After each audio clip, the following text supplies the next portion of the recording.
Hey everyone, let's play Conquests of Camelot. So yeah, this is a game from 1990, as you can see. Well, from the year 1990, and from the company Sierra Online, which is a little company you might have heard of. Yes, it's King Arthur and the Search for the Grail.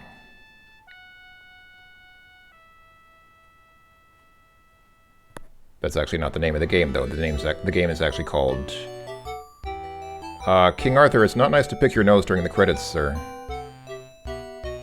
There we go. You can stroke your beard. That's okay, but don't go digging in your nose. You can do that when you're in your private chambers, sir, but not please not during the game credits. Where was I? Yeah. So the game's actually called Conquests of Camelot, and not King Arthur and the Quest for the Holy Grail or anything else. But, so far the game is about Arthur's quest for bogies in his nose. Perhaps he found some and that's why his hand is now resting on his beard.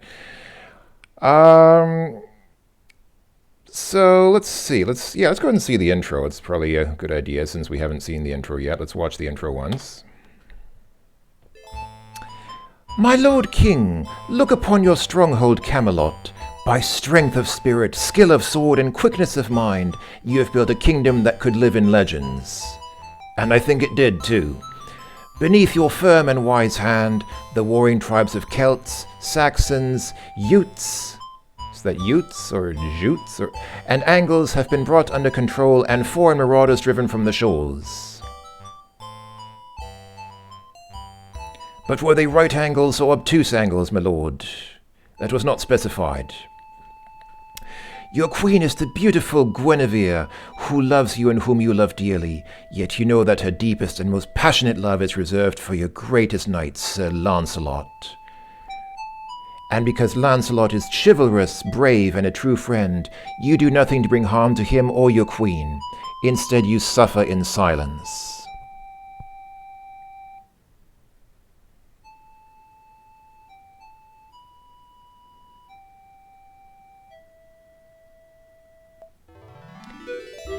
Sharing the round table with you are noble warriors of the realm, Lancelot, Kai, Ector, Gareth, Percival, Gawain, Galahad, and many others.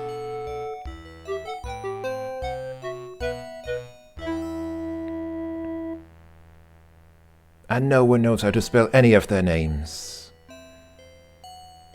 And I am Merlin, advisor, mentor, and as some would have it, wizard, though my true nature remains a secret known only to the ancient gods and me.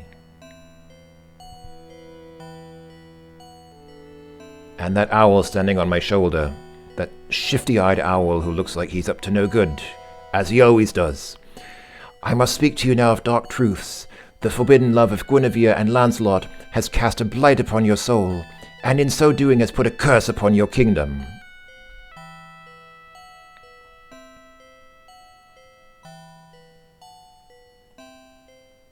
Also, this game was made for people who read very slowly.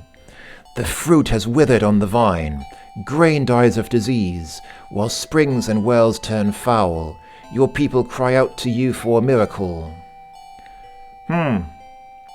All that is caused by two people making eyes at each other? I mean, well, it's hard to say. Are they just like looking at each other, or is it like look at but don't touch, or are they actually going a little further than that? Hard to tell, but either way, it's kind of a little bit,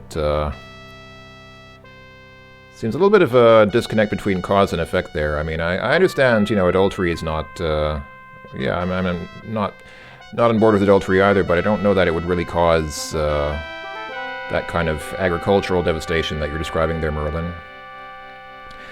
A vision of the Holy Grail covered in a white cloth appeared to you in your time of need.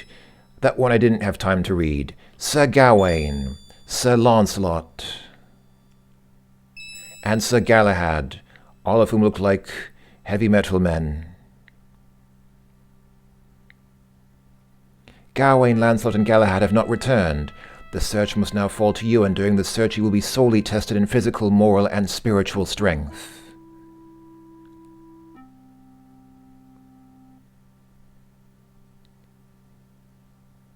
If you are found wanting in any of these virtues, the Grail will be denied to you, and your kingdom will turn to ashes and dust. That is why my king looks out the window all emo like that, because it brings him strength. Oh, hello. I guess that's me. Yes, it is. I will watch over you and speak to you, though I'll be with you only in spirit, not body. Because I was confined in this crystal ball.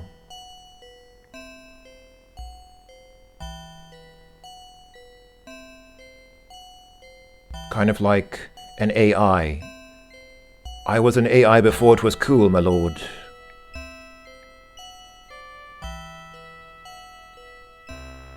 Also, you can advance to the next text anytime there, Merlin. No one on Earth reads this slowly.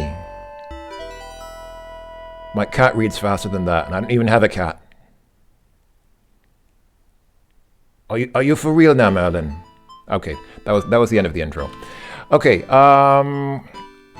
so yeah, this is Conquests of Camelot. This is, "'Tis the floor plan of your stronghold Camelot. Waste no time in preparing for your vital mission, my lord." So yeah, these messages here, the game's messages are actually provided, I guess, by Merlin, like he's actually kind of the narrator of the game.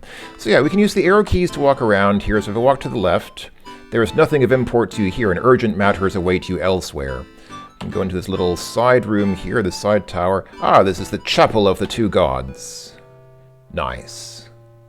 It's a chapel. Wait, which two gods are these? So on the right, hold on.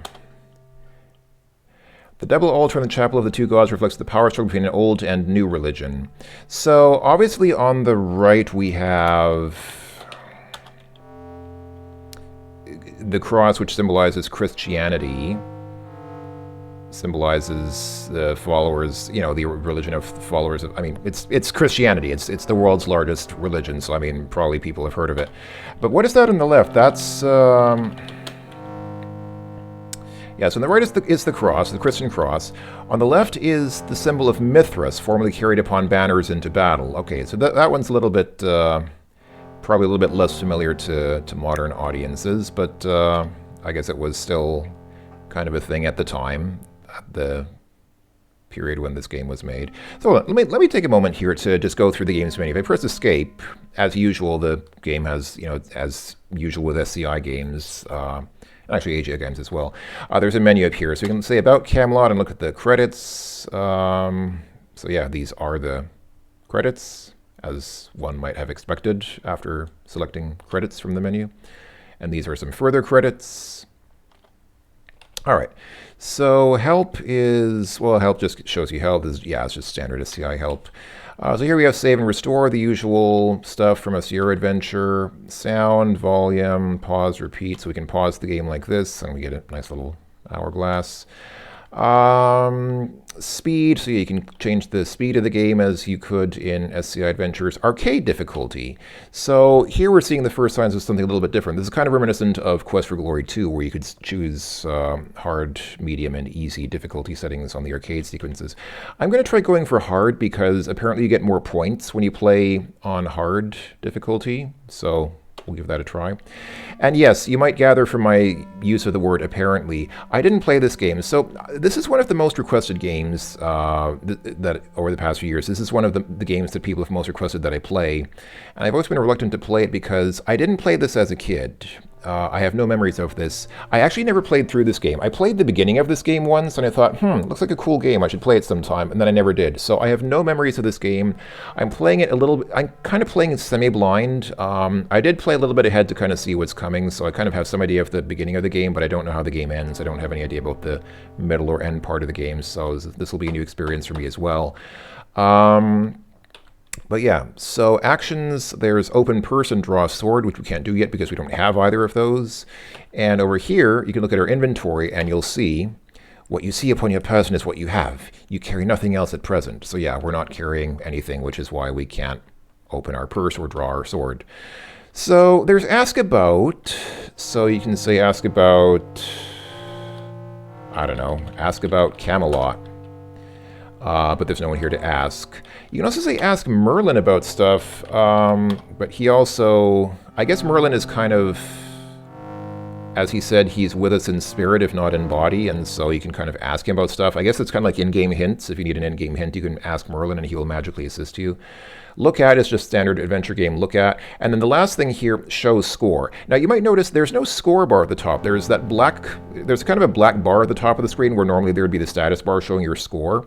I guess the reason they don't show the score is because, if you look at the score here, this game actually has 3 different score types. It has 3 different point counts. You can see there's skill points, wisdom points, and soul points, which I guess are fairly self-explanatory. I mean, skill points are gained by showing skill, and wisdom points are gained by showing wisdom, and soul points are accumulated by being James Brown, which we are not, and that's why we have 0 of them. Okay, so we'll come back here later probably. For now, let's check out the rest of the castle. So if I keep going from here, that's the outer courtyard. That's the way out of this castle, so we don't want to go there yet. We'll go there when we leave, but let's... many of your soldiers barrack here. Also, there are storage rooms, but there's nothing you need here for this mission. And if you first enter, you can try to go to a place, but it says there's nothing of import to you here in urgent matters await you elsewhere. So you can't go to these places where there is nothing of import. Also, we can't go here, or here, or here. Here we go. Here's the treasury. We can go here. So if we go to the... All right, let's see. What do we have here? So... This tower stronghold is built to protect your store of coins and other valuables. The bundles on the right are new, however. All right. Get everything. Get all the money. The game doesn't... The game always says the word sounds familiar, but that's actually the game's way of saying it doesn't know this word that you've typed in, so it doesn't know the word everything. So what do I need to do here? I'm actually not sure. Again, I really don't know because I didn't... Again, I didn't play this game when I was a kid, so I'm not... All right, you know what? Let me come back here later. I think we need to come back here later. I think I need a purse to hold money, and we don't have that yet, so... You see, there's also that little side room off there. Yes, you have granted possession of this small tower room to me where only the brave dare to tread, and even then with caution. So, this is Merlin's room. Yeah, that guy back there, that is Merlin there, kind of peering at us curiously. So, as you see, my room is quite full. Take care that you do not disturb any of the objects within.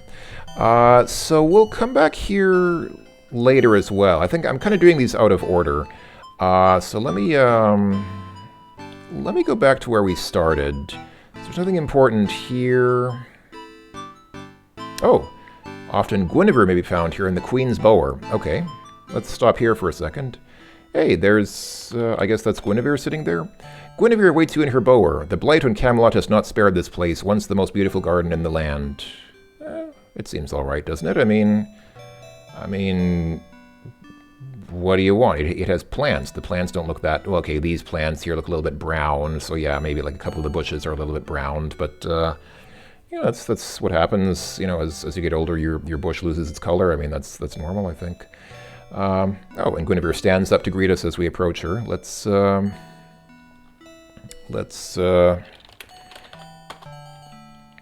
if there's any news of Lancelot, Guinevere is bound to know it. Alright, so talk to...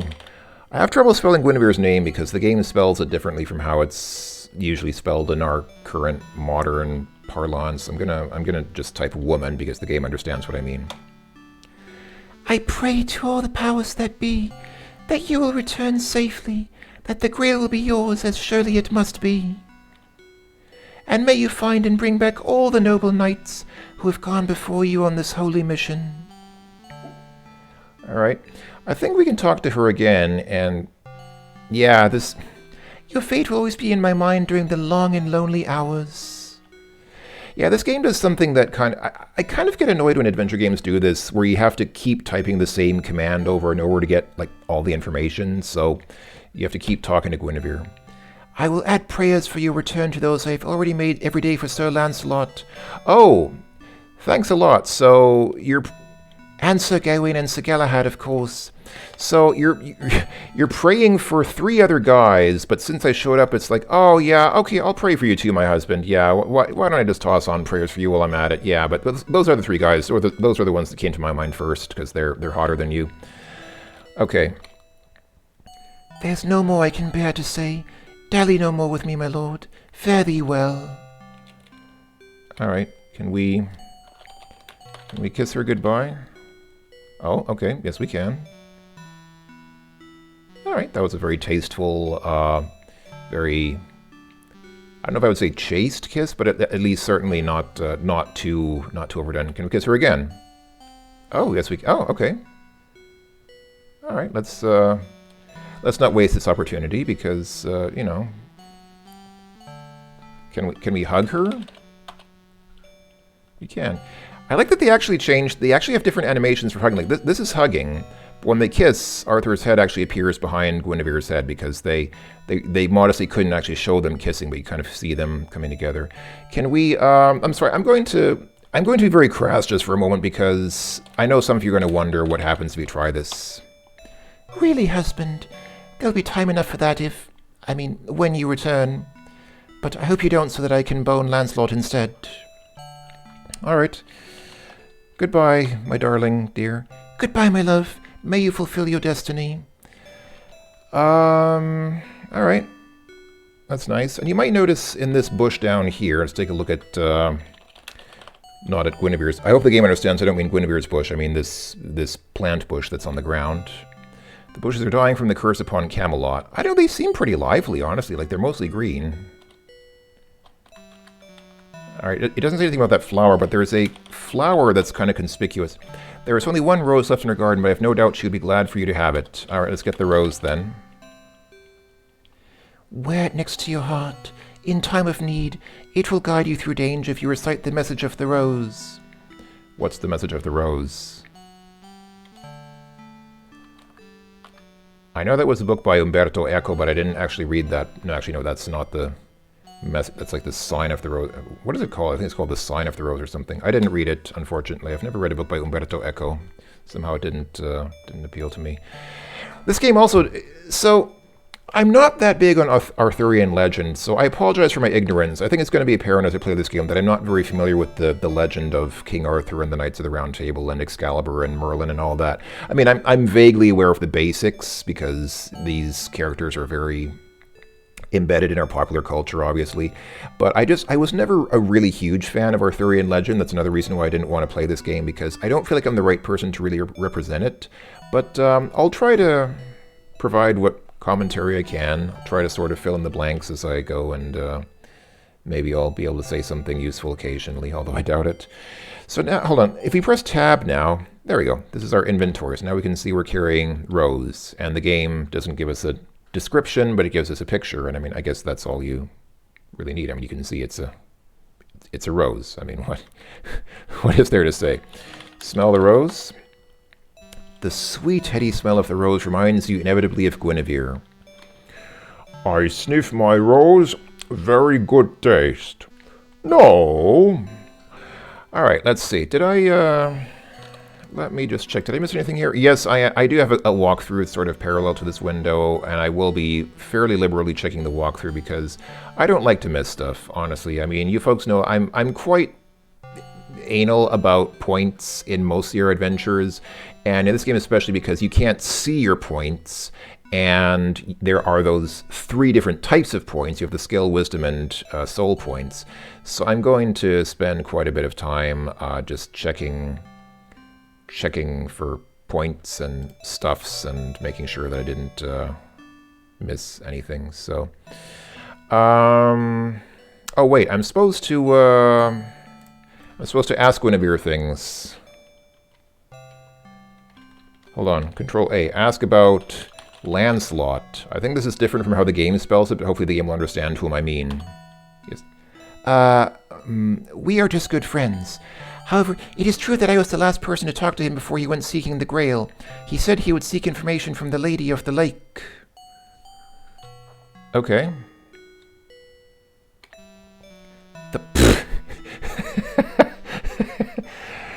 You see, the game's not without its sense of humor. Ask about the Lady of the Lake. I would gladly speak more, but I beg you to delay not another moment in beginning your mission. Can I ask about the other guys? Like, what about Galahad and these other guys who... If I knew the least thing, I would gladly tell you. Alright. I guess she doesn't know anymore. I guess she's told us all that she knows. Apparently she knows Lancelot fairly well, including biblically. Okay, I think we're done there. What do I... Oh, you know what I missed? Hold on. Let me go back to where we started. Yeah, this is where we started, outside of our own room. I actually should have gone here first, probably. So, there's not a lot to do here, but there are a couple of things we need to get here. When you're in need of solitude, this is your room. It is sparsely furnished, as befits a warrior king. I guess that's sparsely... For some reason, I always instinctively pronounce this word sparse. But, of course, I guess it's pronounced sparse, so it should be sparsely furnished. It's the problem. I read a lot more words than I hear, because I read more than I listen to spoken dialogue and things, so I don't know how a lot of words are pronounced. Anyway, so obviously there's a thing on the table there, so take a look on the table. Your purse lies where you tossed it upon the table last night. Oh, that's very unkingly, King Arthur. You just go throwing your purse around, just get home drunk at night and just toss your purse around and throw it on things. Alright, let's go ahead and get the purse. Alright, now we have the purse. The game doesn't say anything, but I mean, what's there to say? It's a purse. It contains pursy things. It contains Arthur's lipstick and hairpins and things. All right, so on the right here we have what is this? Is that armor? Your mail tunic is made of overlapping metal scales, a design copied from Roman cavalry armor. Okay. Oh, notice they're using the English British spelling. They're spelling armor with an O. Sorry. Armor with a U. The American spelling is also includes the O, but the American spelling omits the U, but this is the British spelling because it includes a U, just as British people spell words like color or honor or neighbor this way as well. Okay, can we get the armor? You cannot wear armor over your court clothes. Your traveling clothes are in the south corner of your room. Oh, I guess here, I guess this is Arthur's changing screen, so can I change clothes? How wise of you. Oh, thank you, yes. Very wise to change clothes, only smart people can do that.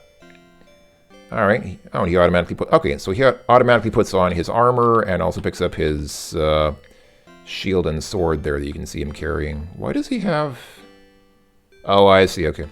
I was going to say, why does he have both the shield and the sword on his left side? Wouldn't it be more balanced to have one on the left and one on the right side? But I understand he's right-handed, as most people are, so he's going to draw his sword with his right hand, and it's easier to draw a sword across, like, you know, when it's mounted on your left side than if it's on your right side. So that's the reason why. Okay, fine. And I guess this here is our bed. It is a bed, of course. Even a king must sometimes sleep alone when the queen is indisposed. Wasn't it usual that... I actually don't know. I thought for some reason... I was under the impression that it was usual for the king and queen to sleep in separate rooms. It's not like, you know, the kind of modern idea of a marriage where people sleep in the same bed every night. Am I wrong about that? I don't know. I was under the impression that this is a room just for Arthur, and that Guinevere would have her own room, but I don't know. Can we say sleep in bed? I feel I should know what you want, but your purpose is not, sleep? This is no time for a nap. Your mission is urgent, and every second you delay, your people suffer. Can I just say lie? Same thing. All right. Okay. I guess... A three-armed Celtic symbol adorns your rug, perhaps a reminder of the threefold great goddess of creation, life, and death. All right. Let's take the rug with us. Okay. Fair enough. I guess that rug's a little bit too heavy to carry. Can we look out the window?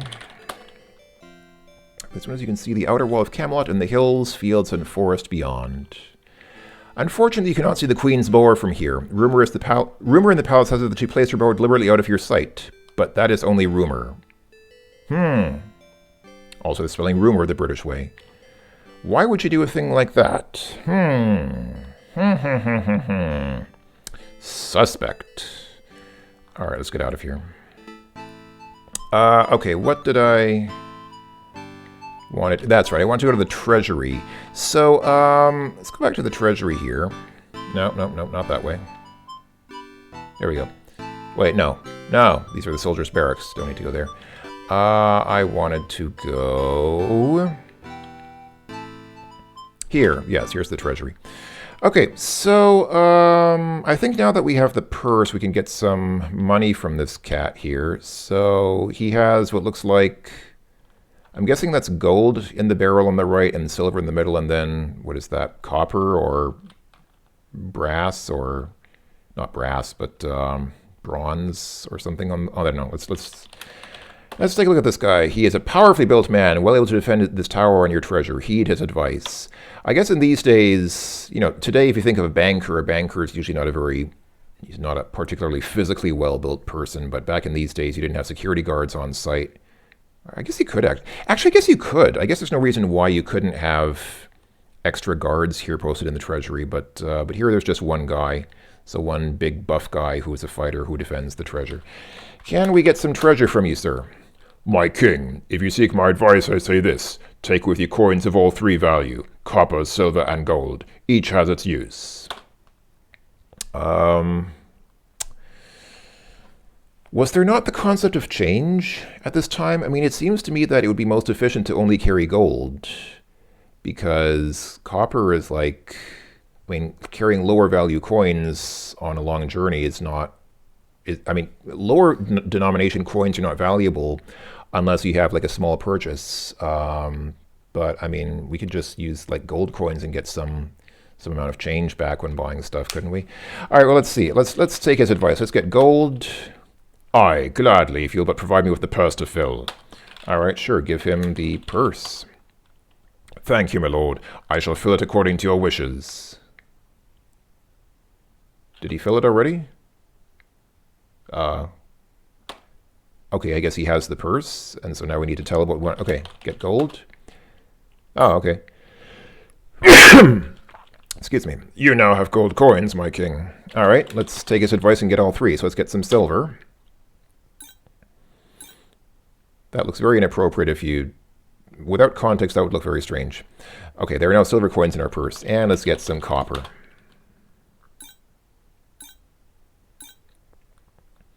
I have given you copper coins, my lord. That's great, thanks. Can I get my purse back now?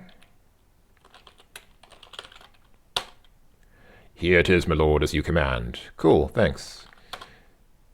It still doesn't say... Hold on. Okay, open purse. Oh, here we go. Okay. So it shows you how much we have of each. Okay, so we have 5 gold, 10 silver, 15 copper coins. Okay, fair enough. Just press escape, that closes it. All right, fair enough. Oh, now we can draw the sword as well. But also we don't want to draw the sword here. Don't want to alarm this fellow. All right. All right, so is there anything else we need to do here? Let's see. So I got copper, silver, and gold. Let's just talk to this cat while we're here. Well, I don't need him to serve me. I just wanted, I don't know, ask him about Camelot. I wish I could tell you something useful, my lord. Tell me about Merlin. Tell me about Gwen. Oh dear, how do you spell her name? Gwen. Can I just say? I think I just say Gwen. I think the game understands Gwen. Okay, but he doesn't know anything. All right, tell me something about Lancelot. Boy, tell me about Gawain. Oh, I was the last to see Sir Gawain. He made sure to take copper coins along with silver and gold. He told me he planned to search for the Grail in the ruins of Glastonbury Tor. All right. That is the last that I or any man has heard of him. All right. Okay, I guess that's useful information. Thanks, buddy. What's this on the floor here?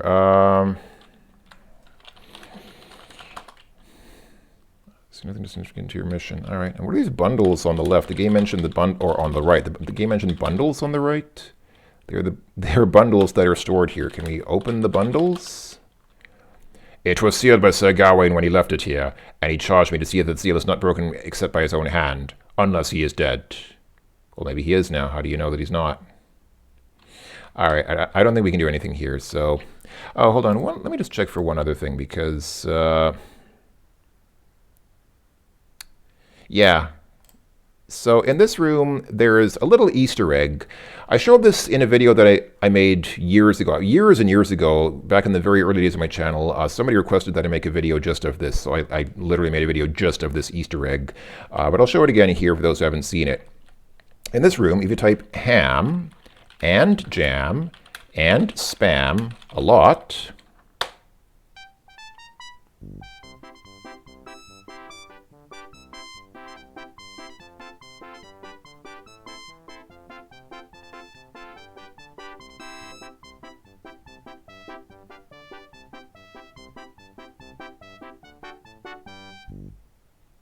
in memory of Graham Chapman. Of course, a reference to Monty Python, because Monty Python had a sketch about the Knights of Camelot, who ham and jam and spam a lot. I guess he kind of had to be there. It was probably funnier at the time. Anyway, okay. Actually, this video's already gone on for half an hour, so let me go ahead and save here. So I'll say hammed and jammed. And we can leave it at that for now. This will be the first video. So thanks for watching, everyone. Hope you enjoyed. And I will see you next time on the further adventures of King Arthur in his conquests of Camelot and his search for the Holy Grail and his wife's affection. Thanks for watching again. I will talk to you all later. Bye-bye for now.